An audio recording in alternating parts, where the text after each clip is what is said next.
On today's episode, we welcome Ronak Gandhi, co-founder of Structify. Ronak, welcome. Thanks for having me. Appreciate it.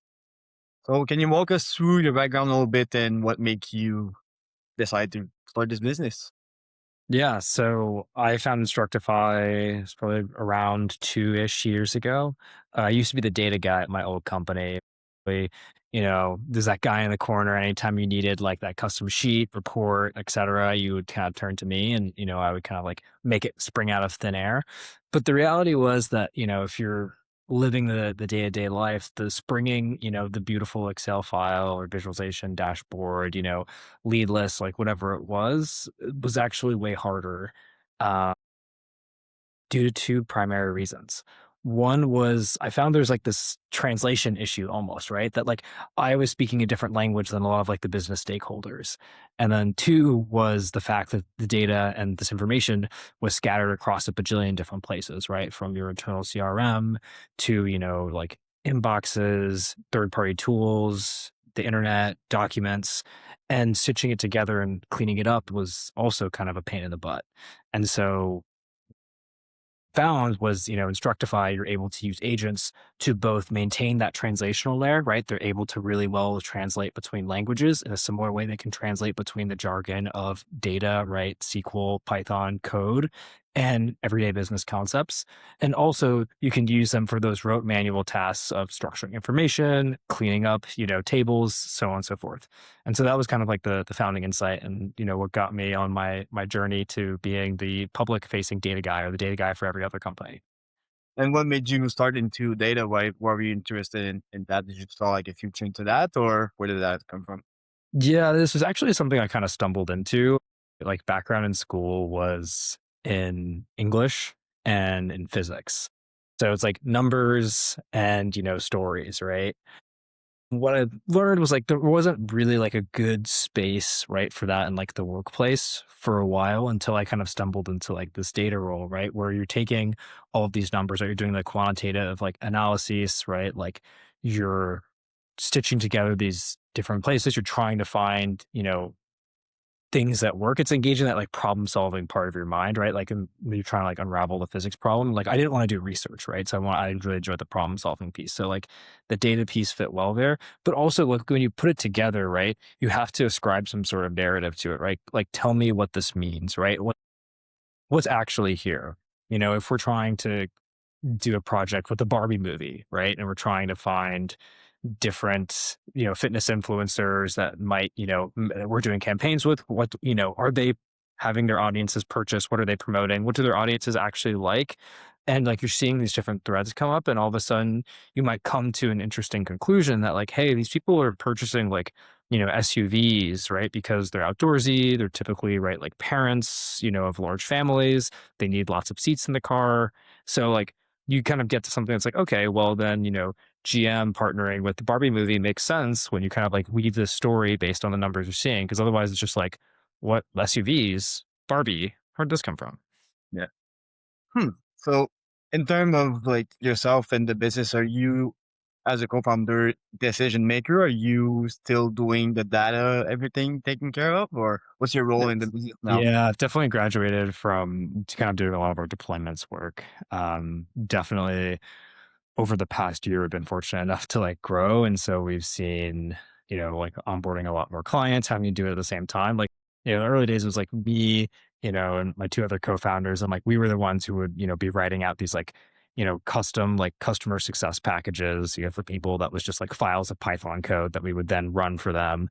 Right. And like, we would schedule these like cron jobs to do, and then I would just deliver them data.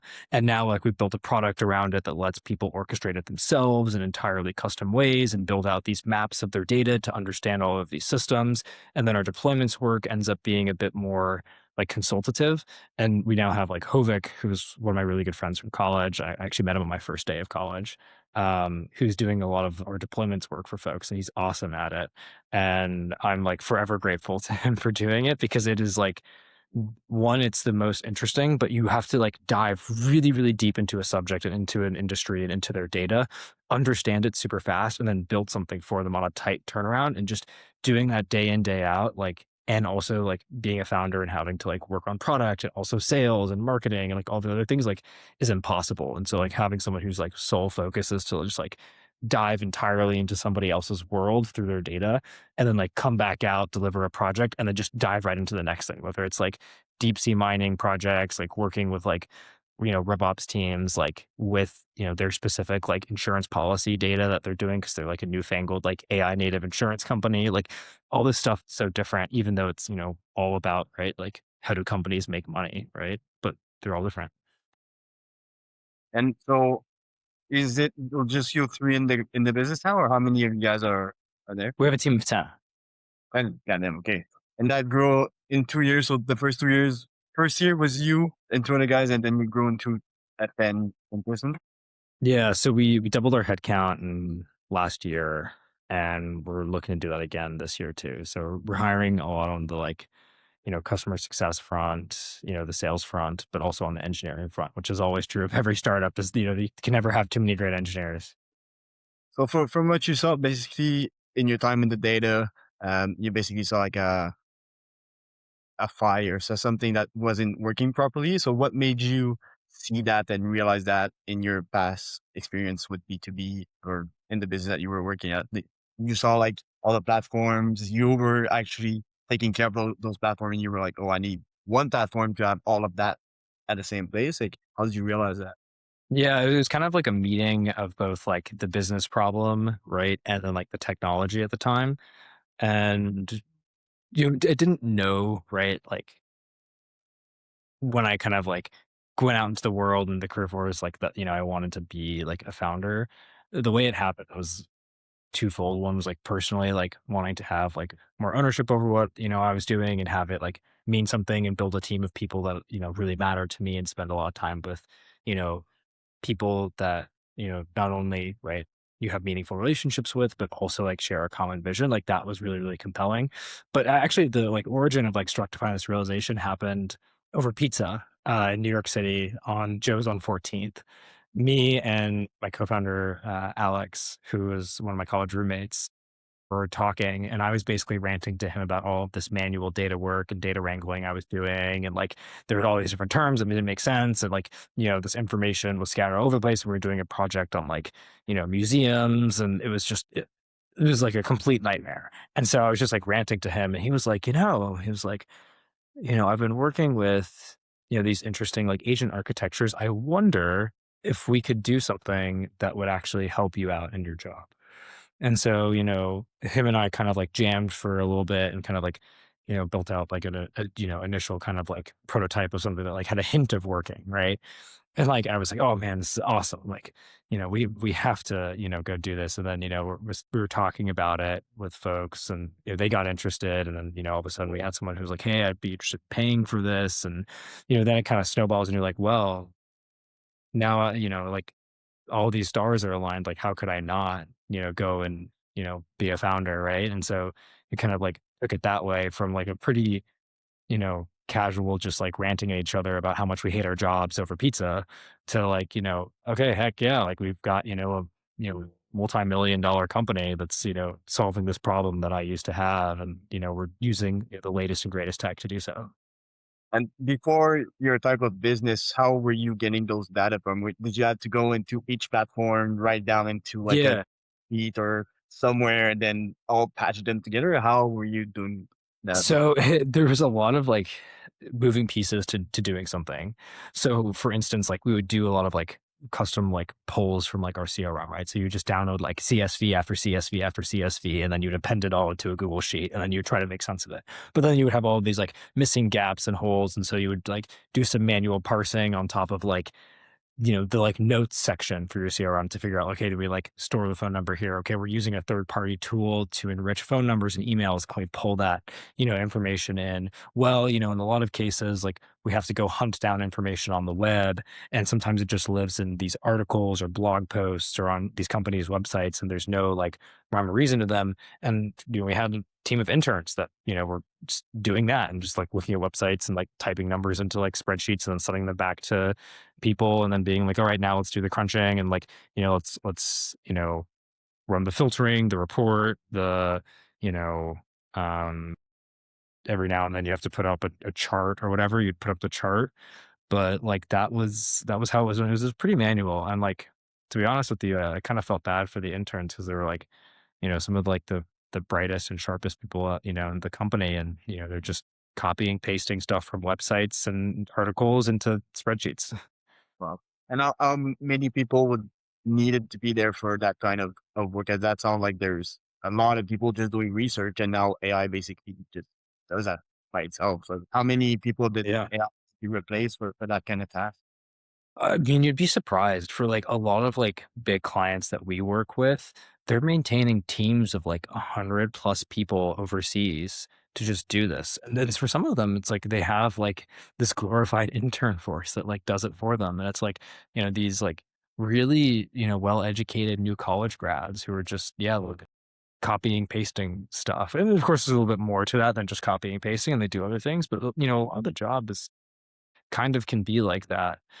So, kind of when people think about like, all right, like what is the agent doing, right? And like, how do we think about like the future of society? Well, it's turning a lot of these like rote tasks that like don't perhaps like fundamentally like help you grow or advance in your career or develop a new skill, and saying, all right, we're going to like outsource this to like everyone has their intern in their pocket, right? Like their own AI tool of choice, right? Or their platform or solution the company's using that helps them do this.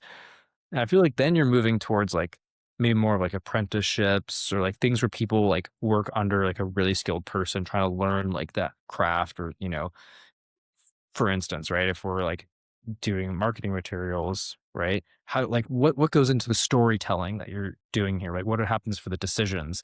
And that person that used to be an intern who's just kind of like, copying, pasting stuff onto little like, decks to present to people, can actually then go like think about these things and come up with their own pitches and refine their own craft and their own taste and their own skill. And we're seeing the same thing kind of play out in the engineering world, right? With like code gen, and like how do you have like a junior engineering role, right? The whole concept of a junior engineer has changed fundamentally, but the whole concept of a junior anything is probably going to fundamentally change over the next, year to 3 years. How do you guys in your business actually deal with that in mind? Do you still have those junior people come in, or is now all replaced by AI? Like, how do you? Yeah, yeah, this is a really, really good question. So I'm not saying like we don't hire junior people, but what I will say is we don't have any junior roles, and we definitely don't have any internships. And I don't think like internships like are going to exist at any point in the future. Like I think it's going to be way more like apprenticeships. Like you sit down for a year. There's a school in Boston called Northeastern, and they do year-long co-ops where they send their students to go work somewhere for a year. And I think that model will become way more common, right? Like it does take 5 years to graduate, but you are working for a full year and you have probably way more career experience when you graduate than you would elsewise. For us, though, if you're thinking about like, let's take our engineering team, for example, you know, we have folks that are, pretty young and like fresh. And, what we look for there is folks that are really good at problem solving, really good at math, really good at like, algorithmic thinking. And we say like, well, the process of writing code, right, per se, like the syntax, right, those are things that you could rely on an LLM for. And so every kind of like, j- you know, let's say like, junior engineer, so to speak, gets elevated into this role of a senior engineer by virtue of the fact that they can use their coding agents to go and create PRs for them, right? So they inherently then become more versed in reviewing code than they do in writing it. And so we were thrust inherently into this managerial role where you're managing, 5 concurrent agents, 10 concurrent agents, reviewing their PRs, their work, giving them comments and feedback, having them go back and correct it. And the same is true actually when you're using a Structify product, right?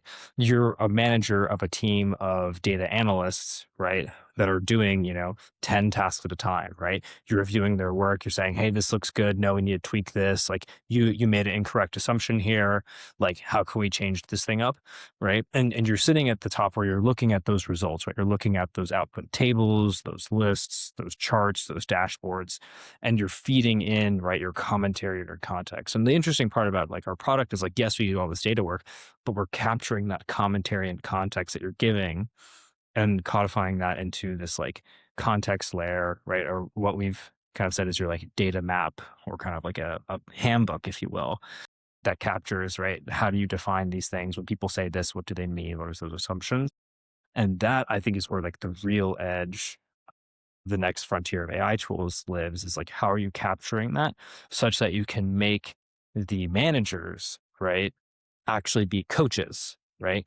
So there's, everyone is coaching their agents to be better, right? And as you coach your agents to be better, ideally it should improve your peers' agents, right? Because you're using the same quote unquote intern force, right? Which is AI to go and do this. And that's what I think is really, really interesting. And we're seeing this play out with our own engineering team and also with, the use of our product.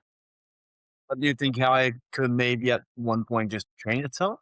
Or just maybe manage itself and kind of just do it all without even someone looking at it? This is an interesting philosophical question and debate. Like, you know, people have tried to like kind of like loop these things, like, and to kind of like dive away from some of like the, like super like, niche rabbit hole pieces. Like, let's just take like whenever you see examples here. I want to go back to like code gen, right? You see like agents that are fixing themselves, right? They have a review step, right? And so, right, they're inherently looking at their own work and then they're saying, well, this is right, this is wrong. And then there has to be an ultimate check though, right? Like the PR gets drafted, right? The like, data gets like mined, but the human still has to like approve at the end. Now, if you get enough human approval, your question is like, is that loop of it being able to write code, right? Make a deck, right? Like do, some fundamental like, financial model good enough off bat? And I think the answer here is no, only due to human nature and that everything is different and everyone imposes their own set of niches. And as things get built up, like we as people insert flaws into things, right? Like we're inherently flawed beings. We inherently are going to insert, like, I'm not going to, my computer, right? I can have like Claude Cowork organize it, but it has to organize it because it's an absolute mess. And even if I bought a new computer from day one, a Claude Code was organizing it the same way before, I'm still going to make an absolute mess of it. Then I'm going to have to tell it, no, don't do that. So it's not going to be able to run itself, I think, purely because the object of its management is humans and we're flawed. So that's like my philosophical answer to it.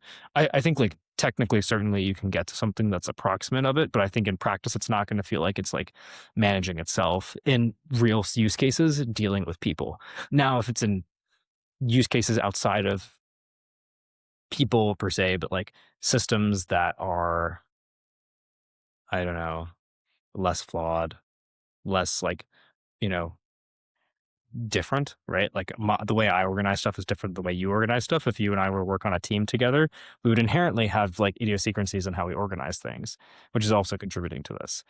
So anyways, like all to say, I think the human piece, at least on a philosophical level, means that you can never get to that place unless you remove the human from the equation.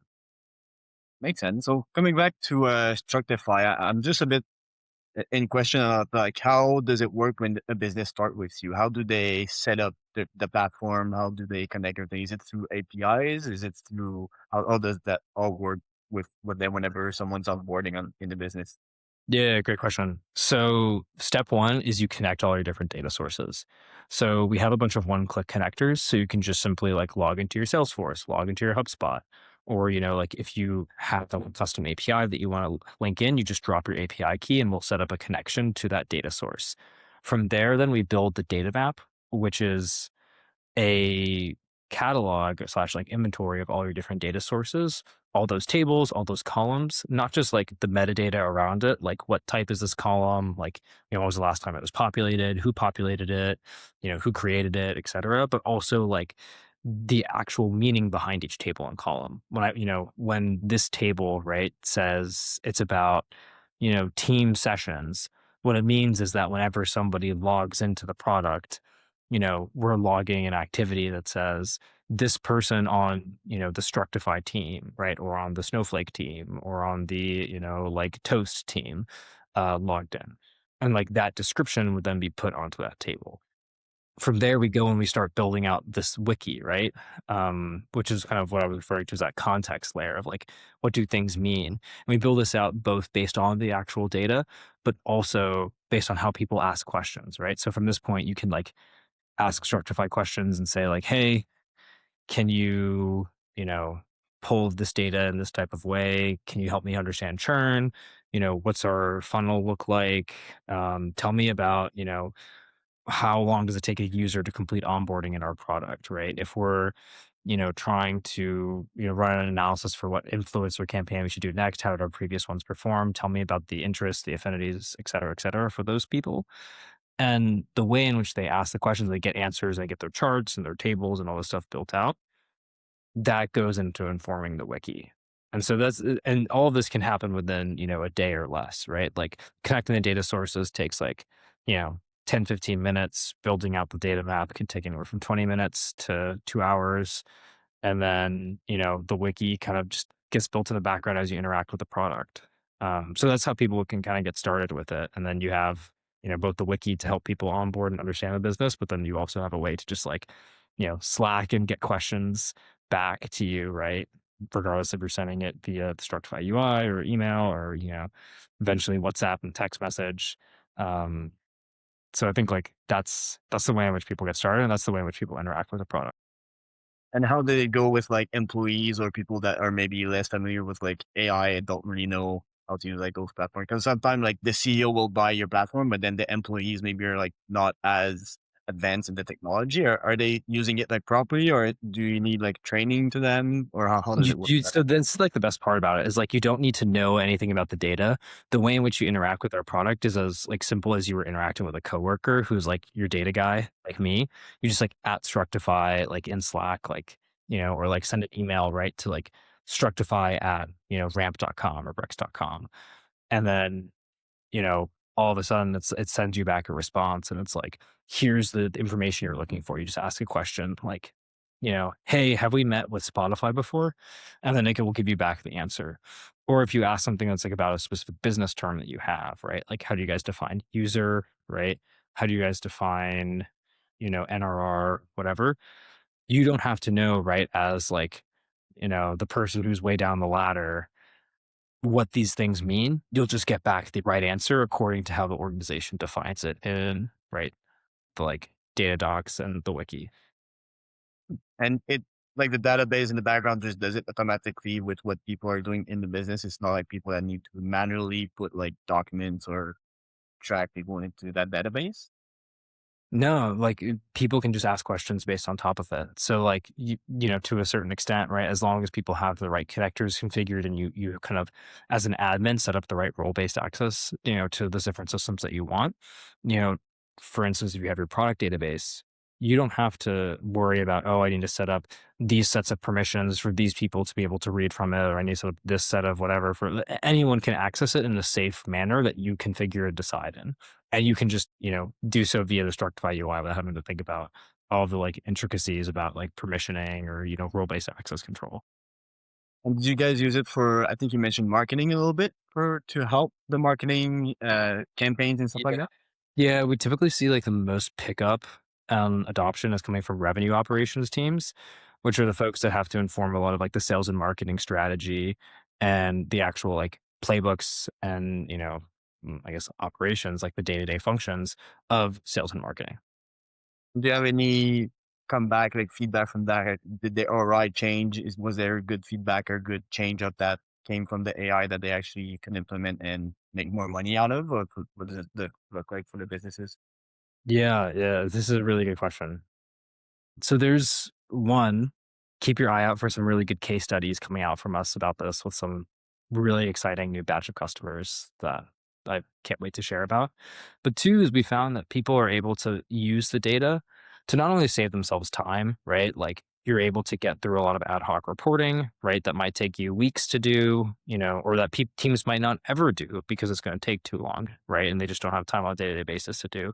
And so getting through, saving time, getting through net new work, of course, is a benefit. But we've seen is that in leveraging the organization to be able to use data as a whole, people have been able to do things like decrease their churn rates, right? By taking like, actual action based on new information they found using Structify, increase win rates, increase like engagement rates on like from like the sales team as far as call pickups go. We've Oh, seen people even be able to like draw a direct link to like data that Structify has delivered to them or Insight Structify has delivered to them and deals they've been able to close. And so we can directly attribute, hey, actually having more data at your fingertips has helped you get $2 million more in revenue, right? Which is, you know, it, data for a lot of folks is like, well, it's great, but it has to like really be tied to the bottom line. And to be able to, use our own product to come up with the analysis that shows that the decision that you made based on data that you saw in our own product has led to direct, bottom line impact is huge. and was that something that you vision helping with at first, or did you just start this business thinking like, "Oh, I just want to help people have, like, clean data and know where their stuff," or did you add Yeah. like elves and, like, ROI and all that? Was that something that you had in mind to do with? Yeah, this is a really, really good question. Definitely, like I did not think about this like, oh, like bottom line impact. Like it was definitely more from like the personal kind of like, empathy of like, oh, I want to help people like save time in their job and like make this more accessible, and then, as you build a business, like you realize you have to like make all these sales cases that are directly tied to the bottom line to get budget. So it's like saving people time, right? Or like helping them get through more work is good, but it's not necessarily going to always win you the deal. And so then kind of we're going back and saying, okay, well, how can we then, knowing what we know about data, right? Knowing that we're like the data people, use the information to go and prove, right, that our product has impacted the bottom line based on things that they found in our, by examining data that they've been able to leverage using Structify. And that I think, to your point, is something that we didn't necessarily think going in that we had to do, but we've learned, yes, we do that, great, and we've learned to like make a story. And I think you mentioned all that that was one of your problem before actually creating the system. How much do you think that's important for you to be like motivated or to like push yourself, like start this to see that pain point and be like, I have this, I want to fix it before even thinking about selling this? Because I think at first you just want basically for yourself. Well, do you think Yeah, a big point for people to like don't just build things for no reason, find what you kind of need and what you want to fix for yourself, and then try to prioritize that to sell? this is a really, really good question. There's definitely successful people that have like built something they don't have that like personal connection to, right? Like you can build a really, really successful company on things that you might not have any expertise in, like, I don't know, fertilizer, right? Or like carpeting, right? But at least like from my perspective, like being a founder is really hard, right? It's like a lot of hours, like really intense, and like some cases, right? Like you can kind of feel like the world is kind of stacked against you, like you're fighting an uphill battle, and like the what makes the wins way better is not that like I sold some fertilizer to someone for 50K. It's that like we like obviously like sold something to someone, like had that like transaction happen, but like seeing them use our product and seeing them like you know, be able to crush through problems that would have, back when I was doing them, taken me weeks to do, right? And they can crush through it in like 5 minutes or less is like super personally gratifying, but also like seeing them be really happy using it because like there's an empathy in place makes it all the more, makes it disproportionately worth it, right? Like it's worth taking on all of this risk, right? And it's like worth like fighting this uphill battle. It's worth like kind of like, destroying your sleep cycles and like, eating unhealthy and like having these crazy hours because you get to see the payoff, and that payoff means way more to you personally.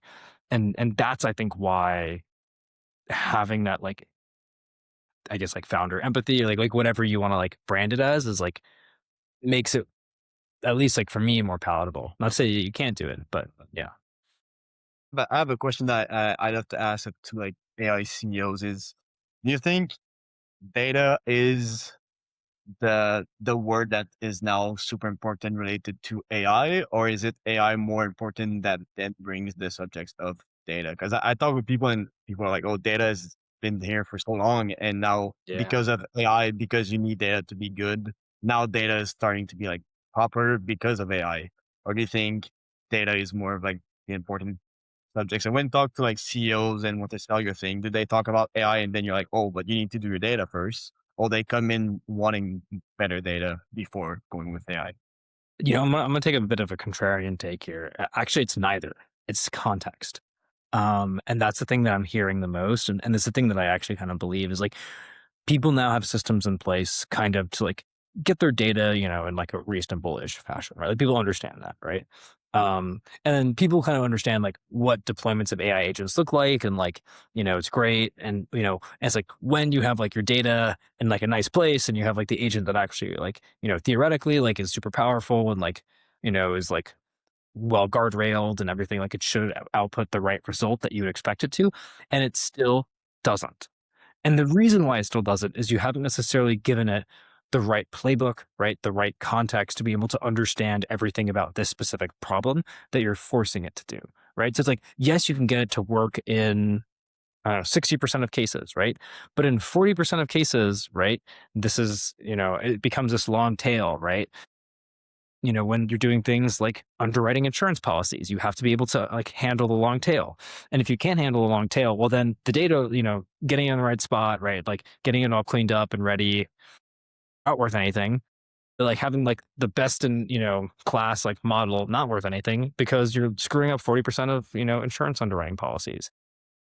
But if you have this context, we'll understand, well, in this case, we do this, right? And in this case, we do this. And when someone says, this is what they mean. And, these sets of jargon apply to, it's like, and you build out this like base of like institutional knowledge, then it's like even the data then can be kind of like messy, right? The model doesn't have to necessarily be the best, but you can still get through a lot of that long tail.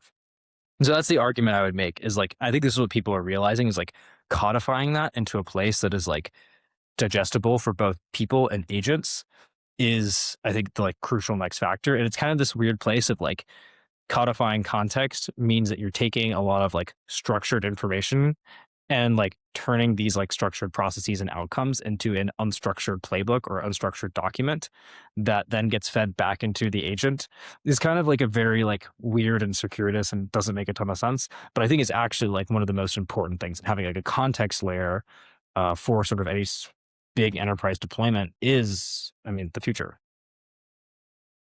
I like that answer, and I like that it went into a different mindset towards it. Because sometimes I always get like, "Oh, data is more important," or "AI is more important." So I like the kind of answer that you gave me. So just gonna Yeah, keep your ears open. I feel like this is going to be one of the big topics at the end of this year that people are going to really start harping on. so coming back towards your business a little bit, what's going well right now for Structify? I think I saw that you guys partnered with Sora. I think you guys got a good money recently. So what's going well for the business? This is a really good question. One, I'll always say the team. We have a really, really exceptional group of people. I'll say something that I've really, really been looking forward to is we're doing a big launch next week. And so we've been pushing a lot of these new features actually kind of around that context layer. And that's something that I'm really excited. And we've seen a lot of pickup from, like I was saying, like RevOps teams. But what we've seen is that as the RevOps team, right, they touch basically every part of the business. They understand it really well. They're really great context makers. But now what we're seeing is that within those organizations, you have other context consumers. And so like Structify and other people, other people within the org are using Structify and using our product. And we're seeing that sort of like expansion from these other context consuming, parties, right? That to me is something that's really, really exciting is you're seeing both this like system put in place, right, of people that are maybe, let's say like the gatekeepers of context, but right, they're not actually gatekeeping it. They're making sure that everyone's on the same page and everybody can consume it, right? There's no like, well, you can't do this analysis because you might not use the right definition. It's like, no, go be free and use it, right? Because I know that it's going to be using the right set of definitions, terminology, metrics, context, like that. I think for me is super super exciting. So we're seeing this like data world kind of get flipped on its head, and that like it became this place of like, oh, we're the guardians of the data and we're gatekeeping it, and like not everyone can do it, to like anyone can actually do this. And to a large extent there's this concept of like self-serve analytics being this like pie in the sky, and that's not true anymore, which is kind of cool. Anyway, so that's what's going on. So do you want to share a bit of what's going to be in that launch, or do you want to keep that for whenever it comes out? So I can't say a ton about what's going to be in it. But like I said, that context piece is super, super critical. It's about how do you build out, right? Like context across a really, really large org across these really, really disconnected and messy systems and do it in a way that is intuitive and accurate and reliable. Hmm. Oh, a little bit of a secret, but it's gonna come out soon when you guys gonna announce it, and hopefully everything goes well with that. Yeah. Yeah. Yeah. So I'll hopefully, you can, give it some love when it comes out, but Okay. it'll be exciting. So what's been some of the challenges then, maybe for that launch or just the business in general in the last 2 years? What's been the challenges of that kind of company? I mean, the first thing, right, is like, building stuff and getting it off the ground is always really, really hard. But I found actually like for us, the biggest challenge has come into like positioning and copy. Using the exact right word to describe what we're doing has been such like a point of like contention and struggle for us because like if you were to say, oh, Structify connects to all your disparate data sources and helps you derive actionable business insight or whatever, it's like, okay, well, that doesn't tell me anything, right? It's like, sure. Or, we used to have this thing on our website that was like, you know, turn, messy data into revenue. And it's like, well, cool. It doesn't tell me like what you guys do, right? It's like, okay, great. Like I love, getting more revenue, right? Doesn't everyone? But like, like how do you actually encapsulate like what our product does and the power, right? Because to a lot of a degree, it's like kind of this abstract thing of like you're turning this like, very like, technical, obtuse like world of data and turning it into a creative thing where you can like anyone can work with data and anyone can prompt anyone, the you know and that analytics that you can do is only subject to your own creativity and the questions you ask and the way in which you push yourself and push your mind and it's hard to capture that, right? And then say like, and that creativity in data is actually important for you to make money. It's like how do you and but it's hard to be creative in data because you spend so much time wrangling it because then all these then all of a sudden you've gone on for 5 minutes and no one's going to read that on your website. So that's been the most challenging thing, and it is still honestly our most challenging thing. Do you still see whenever you talk with like new CEOs and new business owners that they still ask that question of like what you guys do because it's not the messaging is still not as good, or is that something that's better now in the 2 years that you're in? We've definitely gotten better, I think, Okay. like iteration over iteration. But what I find most often is that people don't know all the things that our product can do, right? They get the basics and they maybe get a few of the key features in the suite here, but they don't get everything.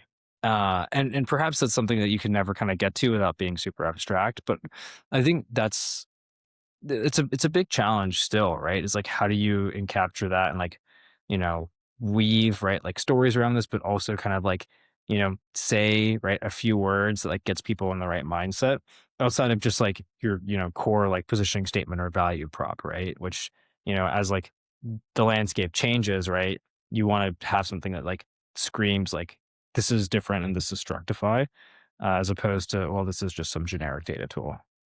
Ooh. So getting for the next 6 months or 12 months of the year, what's the big vision or goal for you guys? I know you have the lunch that's coming in soon. Is there other vision, other goals that you guys have for the business? Yeah, I think this year a lot of our focus right now is like growing out that like RevOps like user base because they are, like I said, the context makers, right? Or the context like gatekeepers, uh, distributors, like if you will. And so continuing to like drive right home the Structify message with those like revenue operations teams who have to work with all these messy systems.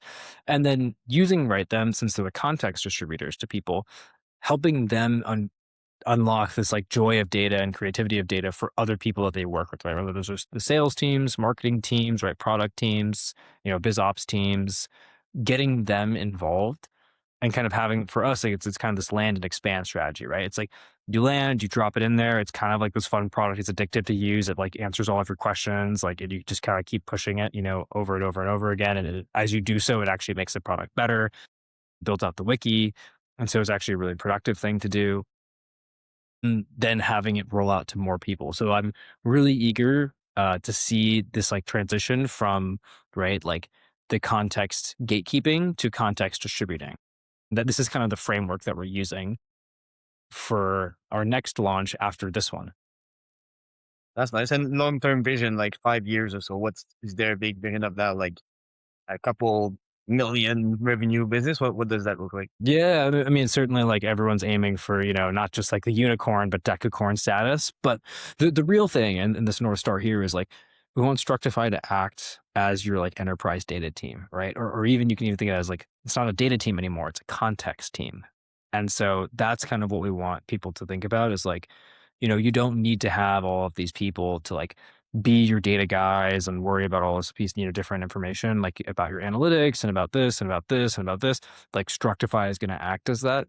And then what you'll see is that all of a sudden, if anyone can have this like Citadel tier, like data science team, well, then, you know, to a large extent, it becomes a way more competitive space on information.